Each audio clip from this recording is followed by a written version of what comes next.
coming up on the Mindful Midlife Crisis. I need to interject, though, too, about when you stayed at our place in March and you had sent out the video, but you, speaking of using one of the beds to sleep in and one is your closet, laying your clothes on that was one of my favorite uses. Like, you do look as though you'd, been in the military with how well folded your clothing is. And, Mitch does some traveling for work and that spoke to him. He's like, Billy and I are like the same. I use a bed for my closet and a bed to sleep in. If they say we have a king, or do you want two queens? Two queens all day long. Absolutely. Sleeping bed and a closed bed. Welcome to the Mindful Midlife Crisis, a podcast for people navigating the complexities and possibilities of life's second half. Join your hosts, Billy and Brian, a couple of average dudes who will serve as your armchair life coaches as we share our life experiences, both the good and the bad, in an effort to help us all better understand how we can enjoy and make the most of the life we have left to live in a more meaningful way. Take a deep breath, embrace the present, and journey with us through the Mindful Midlife Crisis.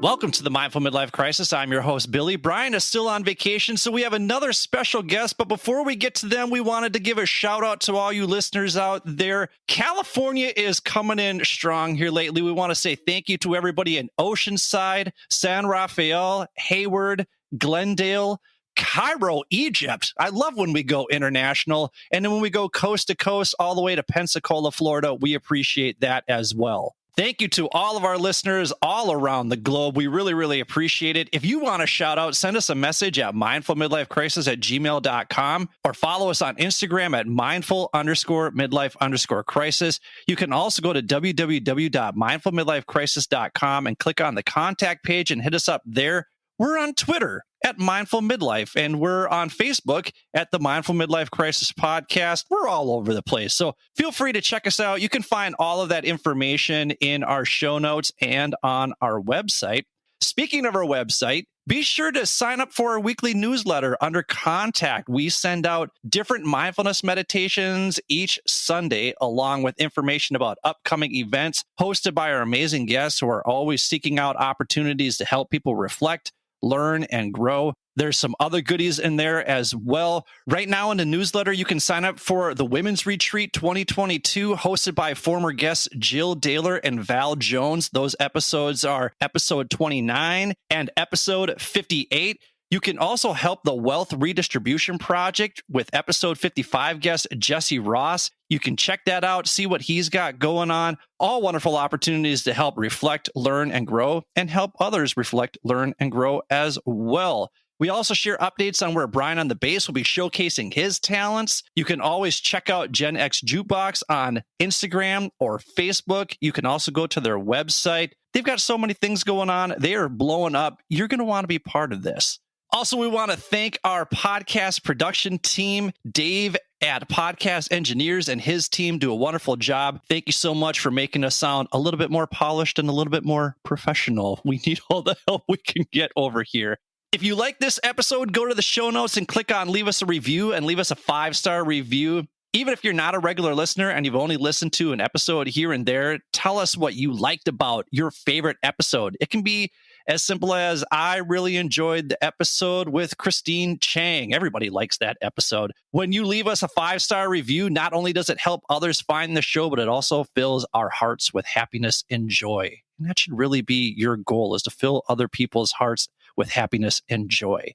Now, if you really like this show, and what really makes a big difference for us is when you subscribe or follow us wherever you get your podcasts, and then you share your favorite episodes on your social media. If you're listening on Apple Podcasts, be sure to click on the little plus sign in the upper right-hand corner so you never miss an episode. If you're a Spotify user, click follow under our cover art and you'll never miss an episode, because when we have guests on, like the ones that we have today, you're not going to want to miss a thing. So let's bring on our special guests. They're very, very special to me for so many reasons. I'm so happy to have them on here. They are long friends of mine. I think we're going on like 20 years, believe it or not.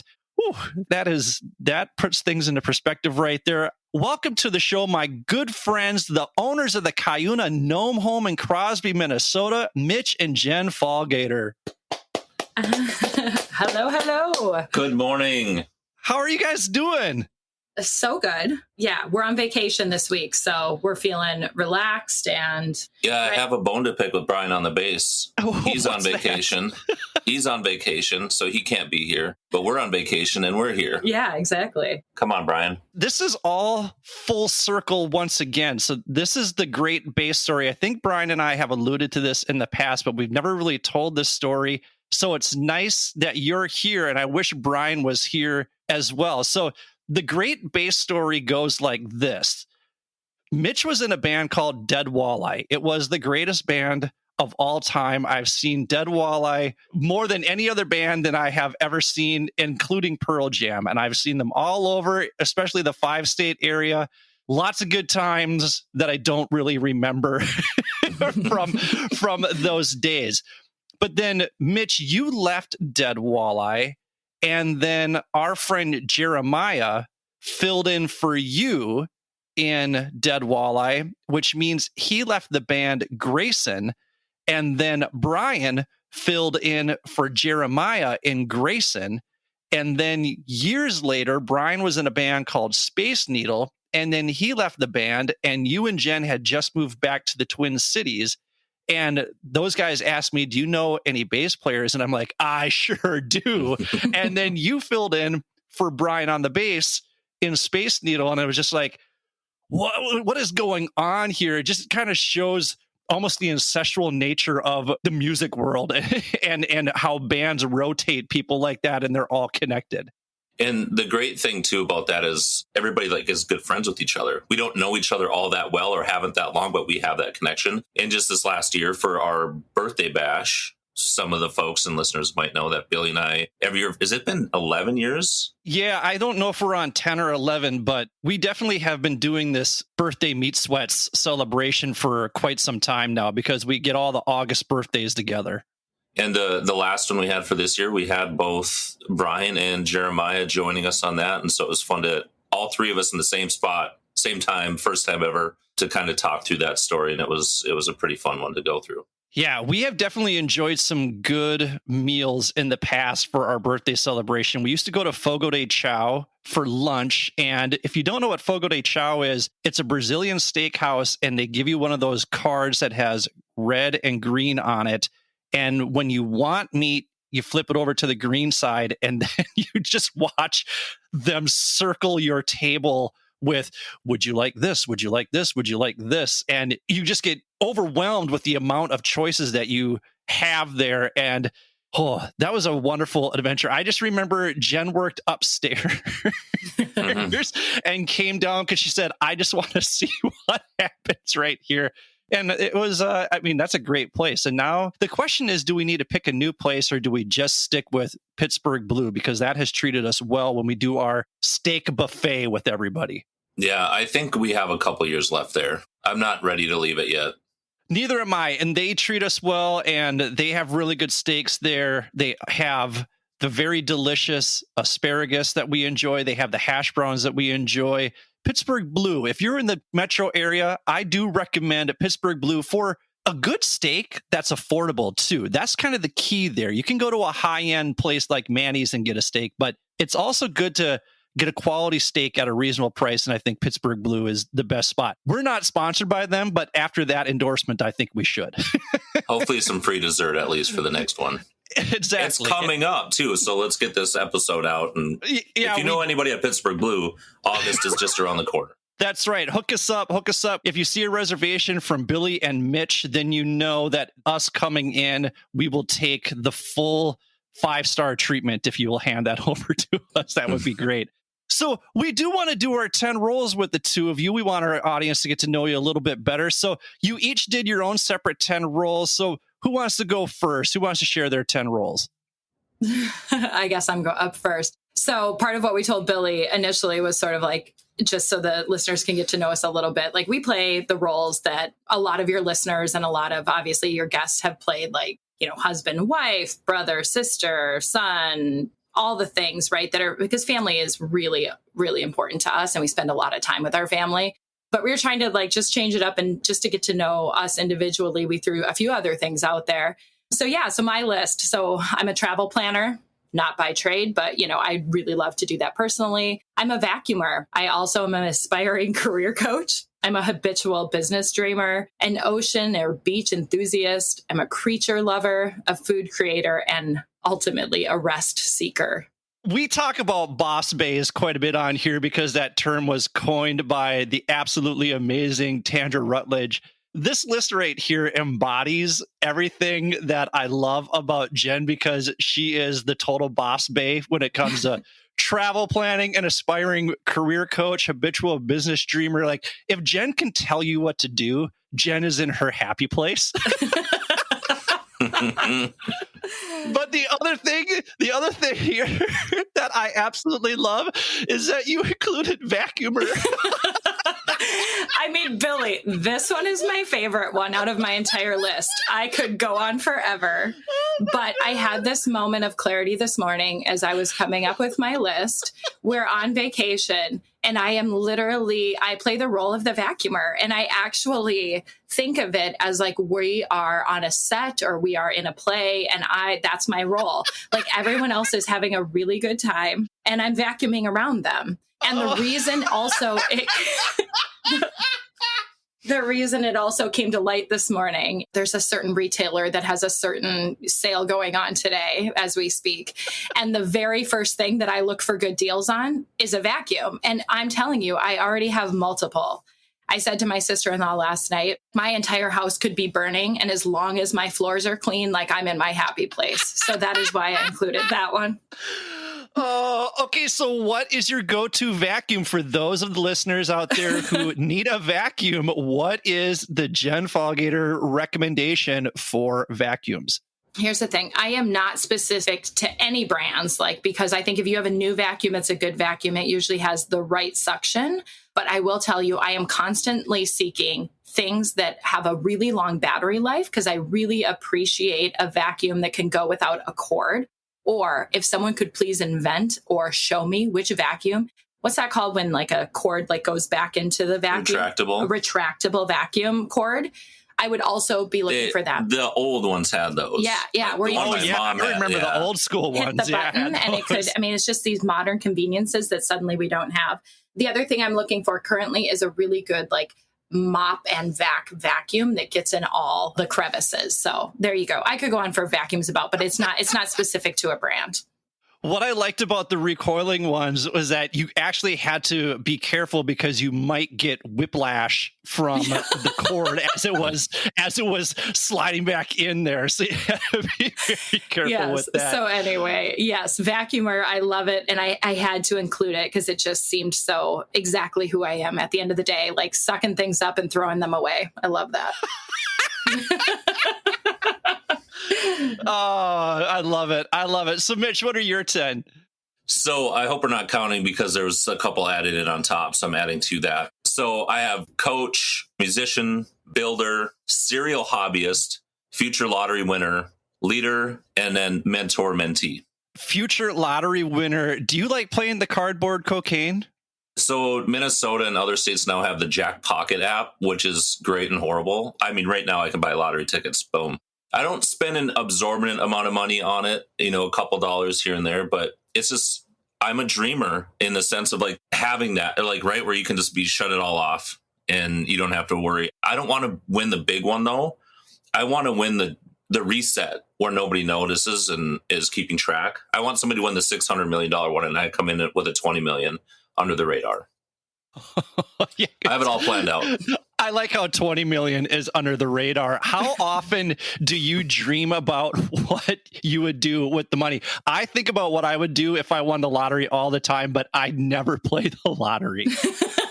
I think anytime I'm on a road trip, if the kids are watching something in the back and we're kind of zoning out, listening to podcasts, drive time is kind of it for me. I'm just thinking of that big ass motorhome that we could be in instead of our vehicle. And so quite a bit. Yeah, I think about that stuff all the time about what I would do with it. And considering I'm unemployed, I really am in the dreamer phase at this point. But rather than playing the lottery, I am investing in myself right now. So I'm not investing in the lottery. I'm investing in myself because that seems like the more responsible thing to do when you don't have a job. So what are the 3 roles that you're most looking forward to in the second half of your life? I think the musician, builder, and serial hobbyist.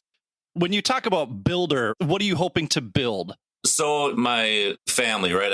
I have 2 brothers and a sister, and we've kind of growing up small town North Dakota, just always building things. And our older brother has a company out of Nashville, Sawdust and Whiskey, where he makes custom furniture.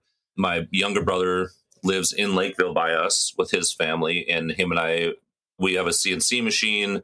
We started building a few signs. So I know we're going to talk about the Cuyuna Gnome Home, the sign that's in there. We built some other ones for friends' cabins and things like that. Dining room table, my office desk, Jen's soon to be office desk, and a few other tables and things for other folks out there that friends and family. He's really amazing of like just figuring things out. Like I've done none of it. I've come up with the idea, and she vacuumed around it though. Yeah, I do vacuum. Keep coming back to that. But he, we come up with ideas for our own home, and then he figures them out, which is amazing. And yeah, we'll talk about as we get going forward, but like building the bunks for our bunk room at the Gnome Home, etc. But he just like is a creator of things with primarily wood, but I guess he could probably figure other things out as well. He also is a welder. I don't know what he's doing with that, but eventually that'll. I made our table. Oh, there you go. In-laws table. Mm-hmm. Well, and I think that speaks to the serial hobbyist as well. You sound like you're picking up things. You talked about being a coach, and it sounds like you're actually a coach for the mountain biking team up there, correct? Correct. Yeah. So I'm one of the coaches for the Lakeville High School team. So it's North and South together, and it's grades 6 through 12. So I've been a part of that for 3 years. Our oldest, Leo, is on the team as a rider as well. So yeah, we just got our 3rd season started here with the team last week. That is such a Minnesota sport right there, where you can go mountain biking. And that's kind of why you chose the Cuyuna Gnome Home as well in Crosby. And we're going to talk about some of the features of that, because if you are an avid mountain biker, if you're an avid outdoors person, in fact, Crosby is the place for you to go. And the Cuyuna Gnome Home is exactly where you want to be staying. Jen, what are some of the things that you're looking forward to in the second half of life? For me, the vacuuming falls off a little bit solely because we didn't mention this earlier, but we have 3 kids as well. So obviously the role of parent for us is honestly the most important right now. But anyway, so that'll fall off a little bit because I won't be like chasing around them and vacuuming up their messes. So yeah, traveling, being near the ocean. So for me, it's like any body of water, but specifically the ocean. Like if we go towards maybe having another vacation rental in the future, I would love it to be on the ocean. It just calls me. So I'd love to be there. And then honestly, getting back to kind of like cooking and entertaining, that's also something that's fallen off a little bit for me. So as I think about like as our kids are raised and we get to be a bit more with our friends and, family on a more regular basis, I want to get back to that. I love to cook and like create food and entertain and, do that whole thing. Your house is a lot like Grand Central Station. I know we've talked about this before because you constantly have family in and out of your home. So you are doing quite a bit of entertaining just in that regard. And you used to do Croctoberfest as well, where everybody would bring over a crock pot and just dish up whatever it was in there. That was always a good time too. So I definitely have been entertained in your home before, and I've been entertained in so many ways by you guys. And that's why I absolutely adore and love you. And when we talk about Minnesota nice, the 2 of you embody all that is right in the world when it comes to Minnesota nice. So I want to talk a little bit about that. And I want to talk about the Cuyuna Gnome Home in Crosby that people can go and check out on their next summer vacation when they're in Minnesota. We'll be right back with Mitch and Jenn. Thank you for listening to the Mindful Midlife Crisis. Thank you for listening to the Mindful Midlife Crisis. If you're enjoying what you've heard so far, please do us a favor and hit the subscribe button. Also, giving our show a quick 5-star review with a few kind words helps us on our quest to reach the top of the podcast charts. Finally, since you can't make a mixtape for your friends and loved ones like you used to do, share this podcast with them instead. We hope our experiences resonate with others and inspire people to live their best lives. Thanks again. And now, let's take a minute to be present with our breath. If you're listening somewhere safe and quiet, close your eyes and slowly inhale for 4, 3, 2, 1. Hold for 7, 6, 5, 4, 3, 2, 1. Slowly exhale for 8, 7, 6, 5, 4, 3, 2, 1. Let's do that one more time. Inhale for 4, 3, 2, 1.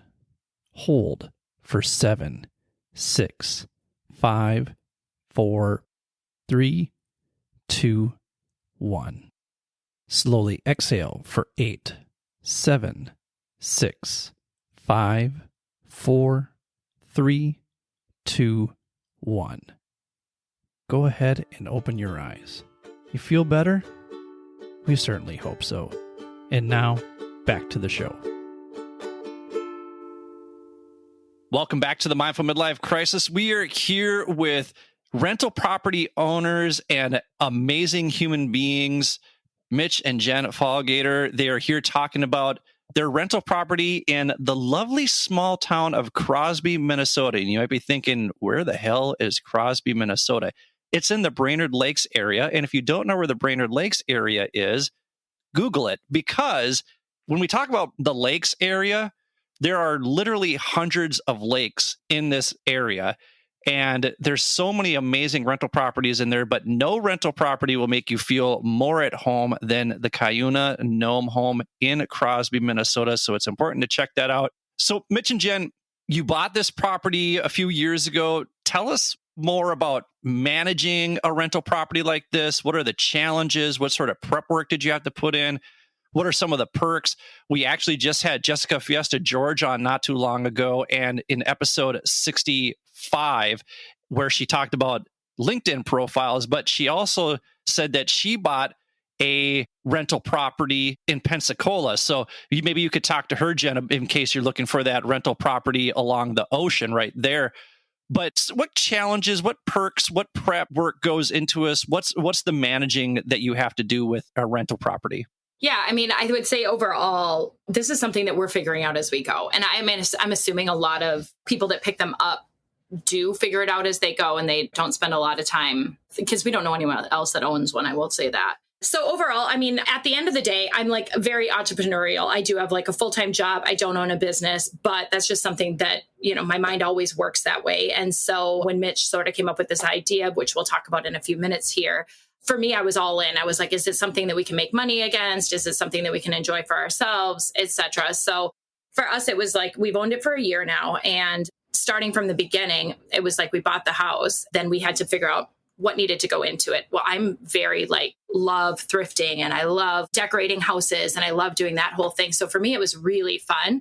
We spent a lot of time, or I should say I spent a lot of time, going to thrift stores, working on Facebook Marketplace, trying to figure out how we were going to decorate and furnish this place on a budget. That was amazing. I loved doing that piece of it. We worked on it for about a month. The one thing that was most important for us to buy new, and this was all Mitch on this one, we need to have new mattresses. Guests are coming to us. They want to have a great night's sleep. And so for us, that was the one thing that we splurged on, so the guests could get a really great night's sleep, because we knew, enough research for ourselves or places that we had stayed on our own that if the bed is crappy, that just ruins your entire experience.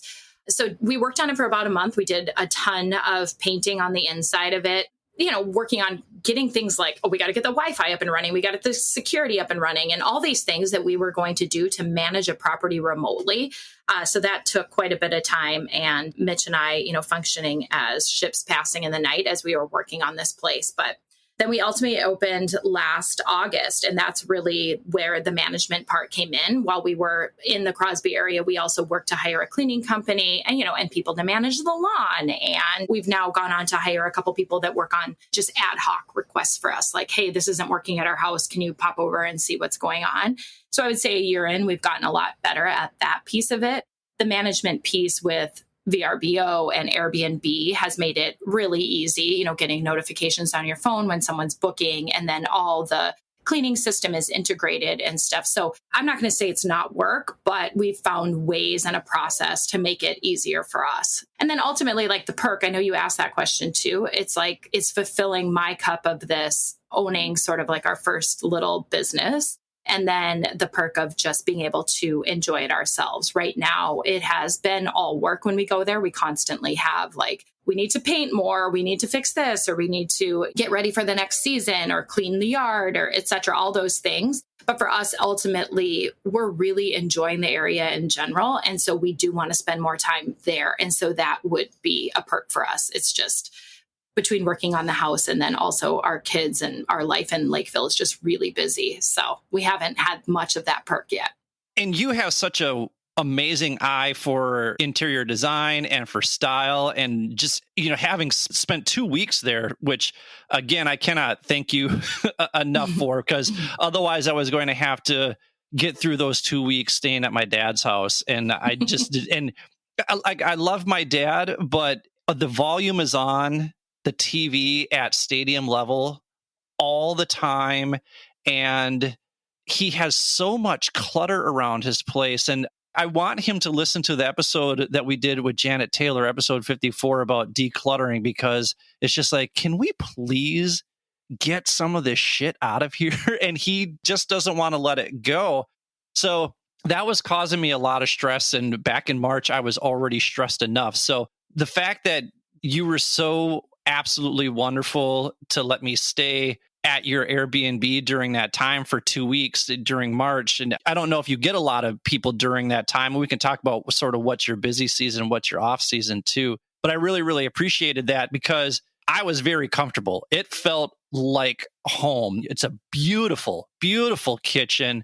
Living room is absolutely spectacular. And you're right, those beds slept like a charm. And coming off of the Airbnb that I stayed at in Puerto Vallarta, where I had to go to the chiropractor and get a massage after that stay, I was very, very thankful for a comfortable bed. You did an amazing job. And, listeners, you can hear how much care and how much attention they have put into this place. I also have to give you props. You have a brand new washer and dryer down in the basement. And that is something that when you're traveling extensively, like I've been doing, you really appreciate those kind of things. Like a good washer and a good dryer will actually get your clothes clean, as opposed to mostly to somewhat clean, like some of the washers that I've been using.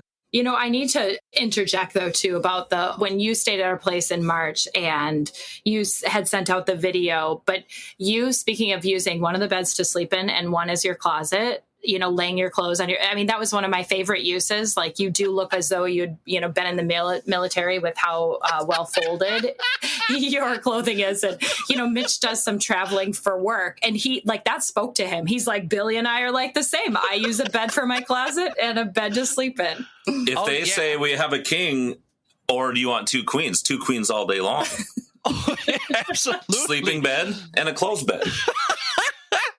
That's exactly what I did when I was in Korea, because there was just 2 twin beds, and I'm like, well, duh, I'm going to sleep in this one, and I'm going to put my clothes out right here, because who has time to open closet doors when you're traveling? No. Nobody has time for that. Nobody has the energy for that. So of course, and you lay everything, shirts are in one row, shorts are in another row, underwear is in another row, pants are in another row. Like, why should this surprise anyone listening to this podcast that that's exactly how I lay things out? And I only brought blacks, whites, and grays because I don't have time to match. Oh my gosh. I should have sent my children to the Gnome Home with you when you were there, and you could teach them some discipline with their laundry. I don't know that would have been any more relaxing than listening to my dad chime in on Fox News for 12 hours at stadium level all day. So I don't think that would have been good for me. So what are your busy times? When are you fully booked? When are you somewhat booked? When are you never booked? Like, summertime is the busy time, right? Like, the mountain biking is kicking off full swing. And then last year, again, like August is when we opened this thing up, which the real fun story on that is we were up doing the final push on the house. I went up and I worked during the day from there. And then at night I was finishing the bunks doing a few random, installing the locks and camera and all the fun stuff. And we had somebody from the mountain bike team coming up as our first guest. And so we were pumped, like, okay, they're coming. It has to be ready, but it doesn't have to be like stranger ready because they know us well enough. So we had everything up and running, but we still had it on Airbnb and VRBO. Wednesday night in August, while I'm up there working, they were coming to stay Saturday and leaving Sunday. They as in me? Our guests. Our guests okay, were coming to do a race on Saturday and then go home Sunday. Then we had somebody book Sunday through Wednesday. And then the next day we had somebody book Wednesday through Friday. And then we had somebody book Saturday through Sunday. So our first week up there, which was full on panic mode. So I had to stay a little bit extra. Then Jen and her mom and sister had to go up. Final push, worked till I think, 3:00 on that Sunday. And the guests arrived at 4. But so summer is by far the busiest time. The trails up there for mountain biking close for part of November for hunting season because they are huntable land as well. And then it depends on when the snow falls. A lot of people do go up there for fat biking, cross-country skiing, things like that too, and ice fishing, snowmobiling, so much activities up there like you mentioned earlier. Then springtime is kind of when it slows down a little bit until the trails open back up. Have you guys had a chance to really, truly spend time there and enjoy like you're on vacation, or have you just put in the work in that spot? Mainly work. I did a trip with my cousins this February, March, and we did some ice fishing, did a couple small projects, but we did sit and go out and hit all the restaurants as much as we could with still doing some work that had to be done at that point. And then I'll be going back up here in 2 weeks with we have a mountain bike team camp out. And so a few of us are going to be staying at the house. There'll be a little bit of work, odds and ends, but that will be mountain biking, hanging out with the team and hitting up the local spots while we're there. Not as much as we'd like someday. Well, and clearly mountain biking and the outdoor recreation are what draws you to that area. What else captured your attention about the Crosby area? We hadn't spent much time in Crosby. Billy, you and I, from back in the Dead Walleye days, Brainerd area a ton, Cross Lake, Pequot, like that whole area a ton, which was always fun to go to. So I felt like I knew the area pretty well. Jen likes going up there because there's everything right there. And it's that small town feel. We're both from small town North Dakota. So going there just felt good. We actually put an offer in on a house before ever going to Crosby. Stepping foot in the town, we didn't get that house. So the next weekend, we're like, we should probably load up the family and day trip up there and go hang out a little bit and make sure we like it. And it is, again, it's one of those places that's wild. That Deerwood, Ironton, Crosby area is about 4,000 people. The amount of restaurants and places, ice cream shops, that is all spectacular food is crazy. So it just felt really good to us. And to see everybody, it is a very outdoorsy, activity-led area where everybody's biking.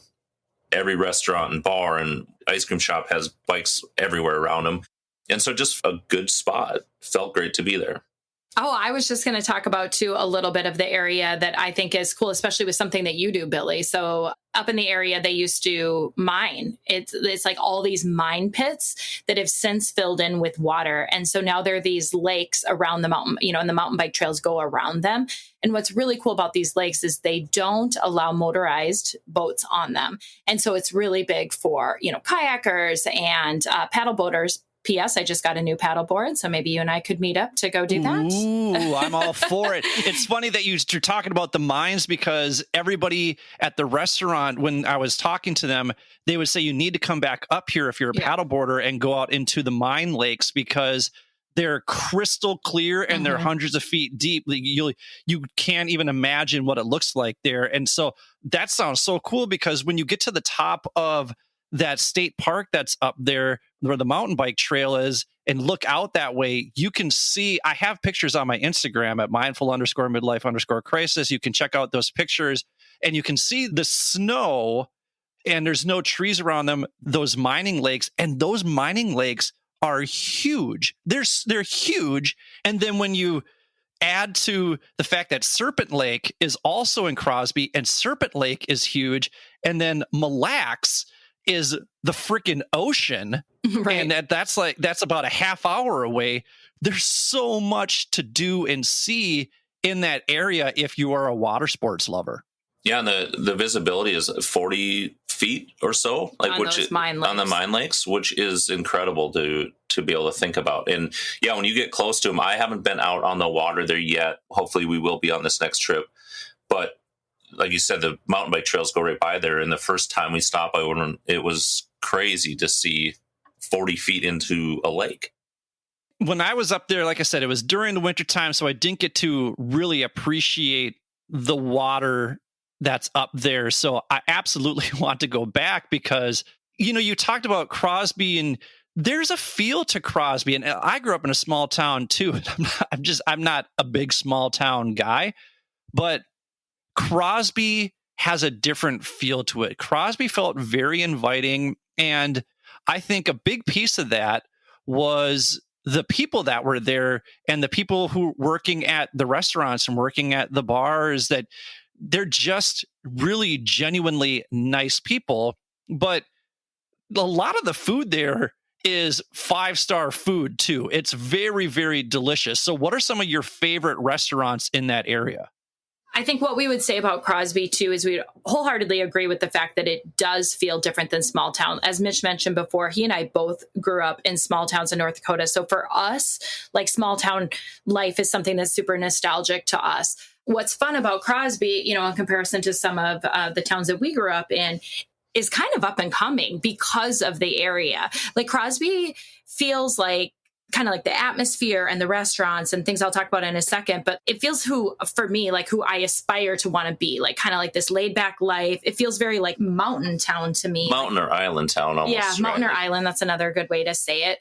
Just like really cool people and amazing food, amazing drinks in the town itself. But yeah, some of our favorites. So there's a place there called the Iron Range Eatery that's just really neat in terms of atmosphere. And then also it's a combination of like creative pairings and just a really cool place to go. One of the things that they have on the menu that is like my go-to every time we go there is like a bruschetta, however you say that, dish. But there's other really great things. I mean, I think that the first time we went there, I ordered the avocado toast, which is not something I would typically order because I make it at home all the time. But however they had it put together at that particular moment, I was like, I got to have that. So just really, neat, original food. Victual is a place that we always enjoy with our kids. They have great ice cream there that happens to be, I think all of their flavors are like lactose free. So really easy on your belly if you can't have the lactose, but they're, again, really creative flavors. And what's really neat about these places too is they're newer, like new modern takes on kind of like this old small town. Yeah, I could go on and on. Mitch can talk about a couple, like the Cuyuna Brewing Company, always a place we visit. Yeah. That's usually a first stop in town. Oh, actually, my first stop is always at the Red Raven to get a coffee. They got some pretty amazing coffees there every time. So it's Red Raven is a bike shop. Coffee shop. Yeah. Yeah, kind of all stop shop there. There's great Cycles, another one there in town. That's a great spot. It's the place in town where you imagine that they would maybe eventually start remembering you if they see you enough, like kind of like a local hang that would be really cool to hang. So Mitch keeps showing his face in there, hoping eventually they'll recognize him. Next time, maybe. But after the coffee, then Cuyuna Brewing, it's great, family friendly, pet friendly, the whole works. They have local music, bring food in. Rafferty's is across the street. They just opened up the Burritos California next door.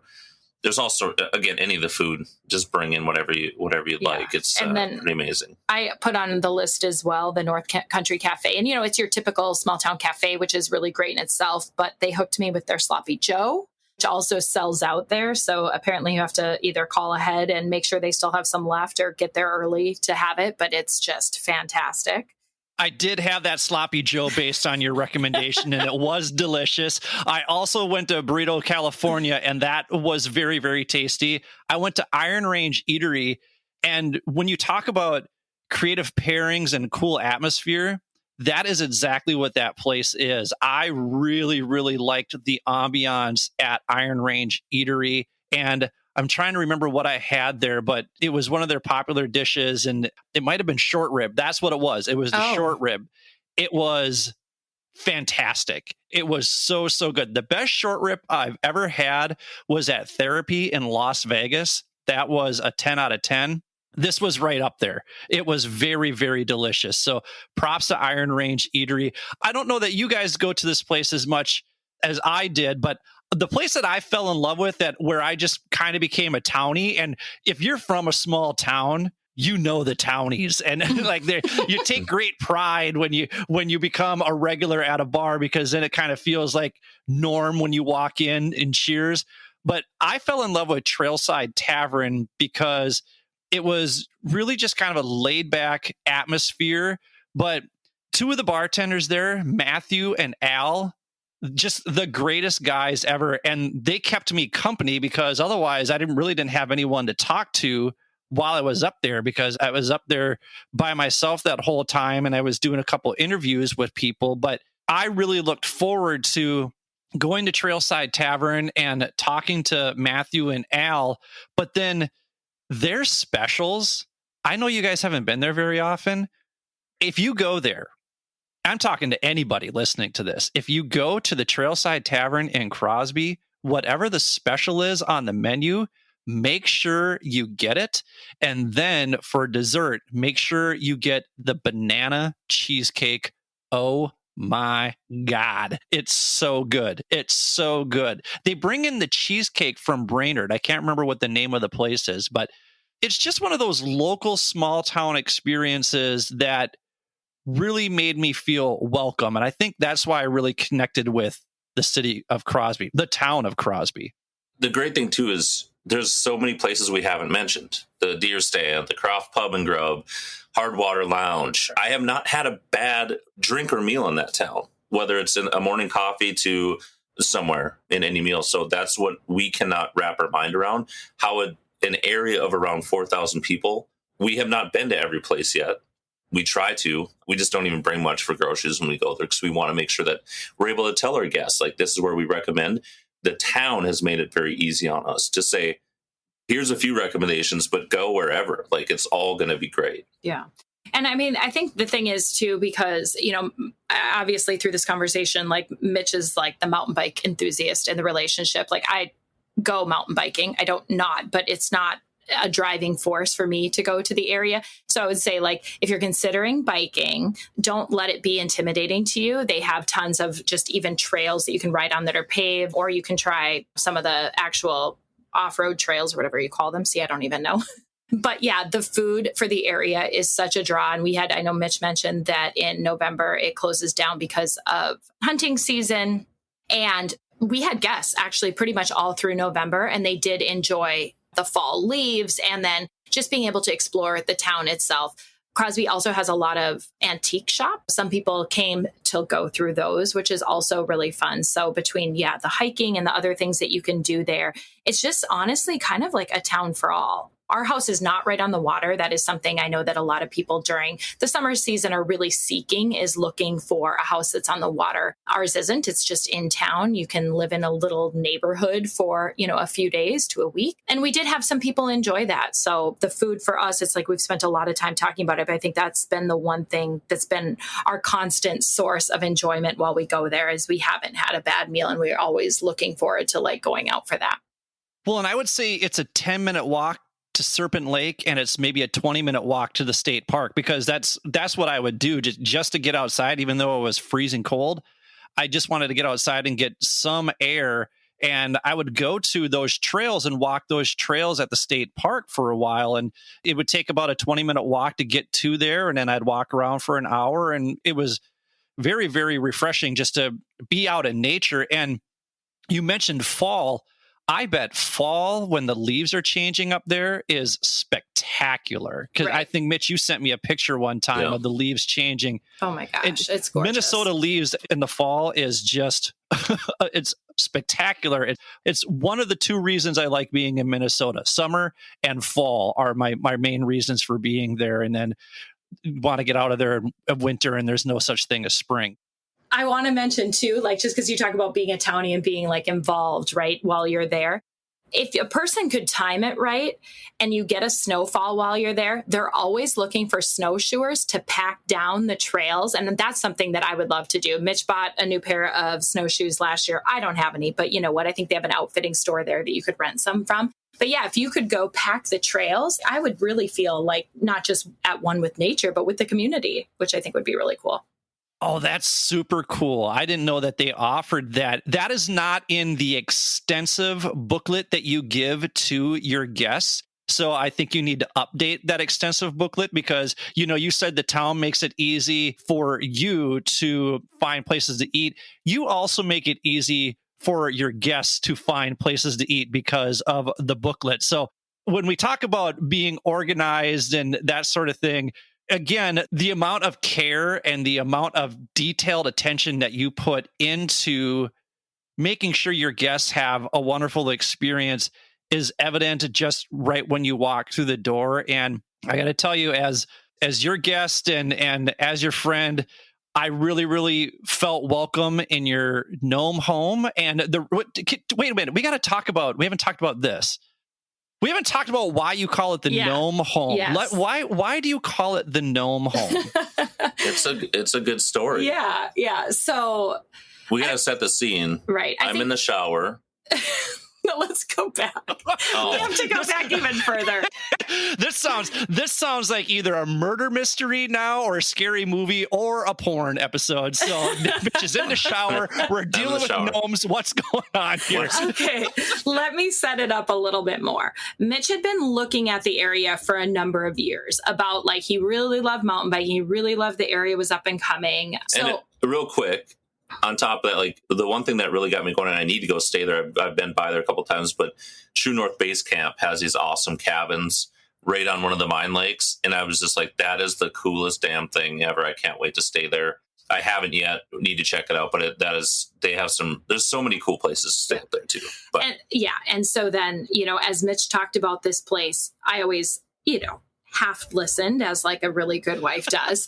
And, you know, because he's a serial hobbyist, as he talked about in his 10 things. So it's like he always has something new that he's talking about that he wants to get, etc. Hence why he needs to win the lottery. Anyway, so he talked about it for a number of years. We finally got to a point where I was like, okay, I think I'm on board. Like, let's start actually looking at it. Let's start looking at what that would mean for us to have a place up there. And so we started looking at some houses. The houses were selling extremely quickly up there. So like Mitch said, we put an offer in on one house. That didn't work out for us, but we saw this next one. And so I thought, oh, Mitch, I don't know. We didn't mention this before, but it's a 100-year-old house almost. Like I think it was built in 1927. So we're just getting right up there in age. And some of the spaces in the house are just quirky. They're just different. There's like, I looked at a couple of the doors on the picture because again, we bought it sight unseen. And I was like, I mean, that door is really small. You could tell by some of the spaces, like things just looked small, like the bathrooms are kind of tight, etc. Anyway, so I said to Mitch, oh, I don't know. Like, I don't know if we should put an offer in on this space. Like, I don't know if it's quite right. Like, what if people can't fit through spaces, etc. Anyway, so then cut to the shower. Go ahead, Mitch. So yeah, her mind is going a million miles an hour in the morning and I'm just trying to wake up. So I'm getting ready for work. She's getting ready for work. And she just said, I don't know that. She's like, think about, you know, I'm 6 foot tall. That doorway is probably a little over 6 foot into the kitchen, and the door to go into the bathroom is much lower than that, like a foot. I'm 5'9" and I had to duck. Yeah. And so I thought, I'm like, you know, with vacation rental spots, it's being cutesy with different things and naming different rooms. And so I'm like, we can call the bathroom like the Gnome Cove or something. I just meant the bathroom. And gnomes are synonymous with mountain biking. They're kind of the creatures that keep the trails safe and all this. They're the ones who are working behind the scenes, right? Where it's actually it's like folklore. Yeah, it's folklore. It's a bunch of it's really a bunch of volunteers busting their asses on the trails, but everybody wants to thank gnomes for it. So if you are out mountain biking, a chance that you'll see a gnome statue on trails will happen. And so I'm like, it ties in with that and the small space. Let's just go with that. Jen thought I meant the whole house, and then we started kind of going off. There is a place called the Cuyuna Cove, so we didn't want to tack onto that. And so we went back and forth on a few different things, the gnome abode. And then, after a while, we ended up with... Yeah, so he kind of had me hooked on the place once he came up with this amazing marketing idea. And so that's how it became the Cuyuna Gnome Home. And a fun little game to play is to walk around the house and count how many gnomes you can find in the home. I can't remember how many there are. I won't tell people how many there are because maybe you'll add a few more here and there. But it's fun to walk around there and count the gnomes that are lurking around in the home. Not creepy. They're not creepy. They're there to make sure that you're safe and that you're having a good time. Yes. And when you said that, when you did the video, that made me think, I'm like, we want to get more now because we did have some other friends stay with us here a couple weeks ago, and they have 2 young children. And so their son was running around the house trying to find more, and he swore he saw one in the bathroom or in the bedroom, the little closets in one of the bedrooms. And then in our closet in the bathroom, he was for sure there was gnomes in the gnomes only closet. But we do need to get more to make it a fun little game for the kids that are there. Yeah, and it's given us an interesting sort of play on words throughout the house between these gnomes and then naming different areas. And, and that's what we've seen in our reviews too. And you talk about like the work and the things that we do on a consistent basis to keep it running. The reviews that we get on the place are actually really good, but it helps us come up with new ideas and things to change in the place. But we have seen that people are like, our kids really loved like those small spaces and stuff. So it just makes it kind of novel. Well, I think the gnomes make it a magical place, and the work that you have put in to make sure that people have a pleasant and welcoming experience make it a magical place. I know that I had a pleasant and magical experience there as well, and a welcoming experience there as well. And just from the bottom of my heart, I cannot thank the two of you enough for allowing me to stay there during that time. I really, really appreciate it. You have no idea how much it means to me that you were willing to let me crash there for 2 weeks. And it was a good time for me to just kind of clear my mind. And I had such a positive experience meeting the people up there. And I very much owe that to you. So a sincere thank you for always taking care of me and always looking after me and being such amazing people and amazing friends. Well, we were glad to have you up there. And of course, anytime we would let you crash there. And it worked out great for us, too. Not long before you stayed, our Wi-Fi went out, in the middle of winter. And we didn't know if we had heat or not, if the place is going to freeze up. And we almost had to drive up there at 9 o'clock at night. And so thank you for keeping an eye on the place for us. Like, that was super helpful to not worry about it. Like, Billy's got it. He's got it covered. And you did some laundry for us, too, didn't you? You washed a few sheets, yeah. I wanted to earn my keep. Hey, Billy, we need you to wash a rug up there. Could you do that? Thanks. Yeah, so no, that was really helpful. I mean, for us, like we talked about sort of at the beginning, like family and friends are really important to Mitch and I. So if people can enjoy it that we know, I mean, we're happy to have you there. I mean, listen, there is money-making season that we have to adhere to in order to support a second home for us. But, when the place isn't being used, we're happy for our friends to go use it. That really honestly makes us really happy that other people can enjoy it. Well, and I did, and thank you again. I really, really appreciate it. I love you both. Thank you so much for being on the show and talking about the Cuyuna Gnome Home. We'll make sure that we put that information in the show notes, so be sure to check that out. Thank you, by the way. Can we say thank you? Thanks to Billy. Sorry to miss you, Brian. Yeah, I know. Brian, damn it. Next time. Yeah. Brian will be there for the birthday bash. So we'll make sure that we get to eat some quality steaks at Pittsburgh Blue. Pittsburgh Blue, once again, feel free to hook us up with, I think they always hook us up with free desserts. We'll take free dessert and free sides this time for all of the wonderful publicity, or we'll just take the good service that you always offer us. So with that, for Brian, for Mitch and Jen, this is Billy. Thank you for listening to the Mindful Midlife Crisis. May you feel happy, healthy, and loved. Take care, friends.